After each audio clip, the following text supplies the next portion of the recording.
Hello, আমি কন্যাশ্রী আচার্য। Contact number নিচে দেওয়া হচ্ছে 84-205। ফ্রি কনসালটেন্সি পেতে গেলে কি কি করতে হবে সেটা বারংবার বলা হয়েছে। আজকে ছোট করে একটা সাবজেক্ট বলে দিই, যে ধৃতরাষ্ট্র, গান্ধারী, শকুনি, শ্রীকৃষ্ণ, তোমার দ্রৌপদী সবাই ইনভলভ এই ম্যাটারটার মধ্যে। তো সেটা হলো, আগেও বলেছি, বহুবার বলছি যে দেখো, লাইফে তোমার আইডল কাকে বানাবে, কার বুদ্ধিতে চলবে। ধৃতরাষ্ট্র, গান্ধারী এবং তার 100 পুত্র, তাদের কাছে আইডল কে হয়ে দাঁড়িয়েছিল? শকুনি। শকুনি মতো লোক যেখানে আইডল হয়ে দাঁড়ায়, মানে গুরু হয়ে বা গাইড হয়ে দাঁড়ায়, তো সেখানে পরিণতি কি সেটা সবাই জানো। তারপরও 100 পুত্র মারা যাওয়ার পরও গান্ধারী শ্রীকৃষ্ণের ওপর চটপাট করেছিল যে আমার 100টা পুত্রকে কেন মেরে দিলে। তো তারা যে কোনো শিক্ষা দীক্ষাই তার 100 পুত্রকে সভ্যতা ভব্যতা শেখায়নি, সেটা তখনও তারা মানতে নারাজ। দ্রৌপদীকে যখন টানাটানি করে বস্ত্র খোলা শুরু হয়ে গেছিল, লাস্টের দিকে, প্রথম দিকে সে একে ডাকে তাকে ডাকে দ্রৌপদী, লাস্টের দিকে সে হা কৃষ্ণ হা কৃষ্ণ শুরু করেছে, তখনই কৃষ্ণ বস্ত্র পাঠিয়ে দেয়। তো কোয়েশ্চেনটা এসেছিল যে তাহলে শ্রীকৃষ্ণ প্রথমে কেন দেয়নি, দ্রৌপদী করেছিল। তখন কৃষ্ণের উত্তরটা ছিল যে তুমি তো প্রথমে ডাকোনি। যুধিষ্ঠির সহ পঞ্চপাণ্ডব কৃষ্ণকে বলেছিল তুমি বাইরে থাকো, আমরা পাশা খেলায় আমরা আমাদেরটা ঠিক বুঝে নেব। তার পরিণাম মহাভারত। যখন মানুষের মধ্যে অত্যধিক কনফিডেন্স চলে আসে যে আমি সবকিছু করতে পারবো, আমার অনেক ক্ষমতা রয়েছে, বিশ্বাস করো ওখানেই বোধহয় মহাভারত তৈরি হয়, ওখানেই ধ্বংস হয়। কারণ ভগবানের ওপর ভগবানের চাইতে বেশি শক্তিমান ক্ষমতাধারী কেউ নেই, তাকে হয়তো দেখা যায় না। কিন্তু তুমি যদি এই বিশ্বব্রহ্মাণ্ডীয় শক্তিকে অনুভব করতে চাও, প্রথম কথা হলো বিশ্বাস করতে শেখো।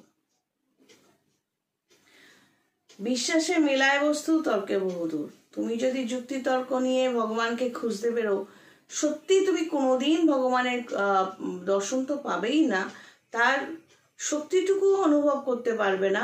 তুমি রাস্তায় রাস্তায় ঘুরে বেড়াবে, বহু রোগ ভোগ নিয়ে লাত খেতে খেতে ঘুরে বেড়াবে।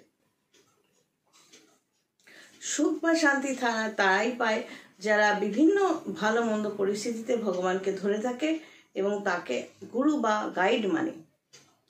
গুরু বা গাইড মানবে কখন? যে তোমাকে বদবুদ্ধি দিচ্ছে তাকে। তাহলে অবস্থাটা তো তোমাদের ওই শতপুত্রের মতোই হবে, তাই না? শকুনি তো হঠাৎ করে মিত্র হয়ে গেল। যখন গান্ধারী মাঙ্গলিক ছিল, গান্ধারীর ভাই হলো শকুনি, তখন সেটা লুকিয়ে বিয়ে, চেপে গিয়ে বিয়ে করার জন্য ধৃতরাষ্ট্র এবং তার পরিবার সবাই ক্রুদ্ধ হলো। তখন শকুনি এবং তার বাবা ভাইদের নিয়ে এসে চালাকি করে খাওয়ানোর নাম করে নিয়ে এসে কারাগারে বন্ধ করে দেওয়া হলো। এবং শকুনির বাবা এবং ভাইরা মারা যখন গেল, শকুনির বাবা শকুনির ঠ্যাংটাকে ইচ্ছে করে আঘাত করে ভেঙে দিল যে সারা জীবন তুই ল্যাংড়াবি আর আমাদের হাড়গুলো দিয়ে তুই পাশা বানাবি এবং সেখানে ওরা হারবে, এইভাবেই ওদের ধ্বংস করবি। তো এই ব্যাকগ্রাউন্ডের যে প্ল্যানিংটা, সেটা কিন্তু গান্ধারী, ধৃতরাষ্ট্র বা দুর্যোধনরা জানতো না। তো যখন কোনো মানুষকে গুরু বা গাইড বানাবে, যার কথা শুনে তুমি চলবে, সবসময় চেষ্টা করবে এটা বুঝতে যে সে তোমাকে ভালো বুদ্ধি দেয় না খারাপ বুদ্ধি দেয়। যে খচ্চর লোক, সে কিন্তু সবসময় তোমায় খারাপ বুদ্ধি, বাজে বুদ্ধিই দেবে। সে ভালোভাবে তোমায় গাইড করার চেষ্টা কোনোদিন করবে না, কারণ সে তোমাকে ধ্বংসের পথেই নিয়ে যেতে চাইছে। সুখ শান্তি ভালোবাসা ভালো লাগা ভালো ভালো জিনিসগুলোর বুদ্ধি সে কোনোদিন দেবে না। এটাই শকুনের স্পেশালিটি। আর ভালো লোক বা সকল ধরো দ্রৌপদী বা পাণ্ডবরা যদি শ্রীকৃষ্ণকে ধরে থাকতো, তো শ্রীকৃষ্ণের বক্তব্য ছিল আজকে যদি তোমরা আমাকে ডাকতে শুরুতেই এবং আমি ভার্সাস শকুনি যদি পাশা খেলাটা হতো, তাহলে কি আর শকুনি জিততো? তোমরা তো ঠিক সময়ই আমাকে সাইড করে দিলে। তখন তোমাদের মনে হলো আমরাই সব কিছু।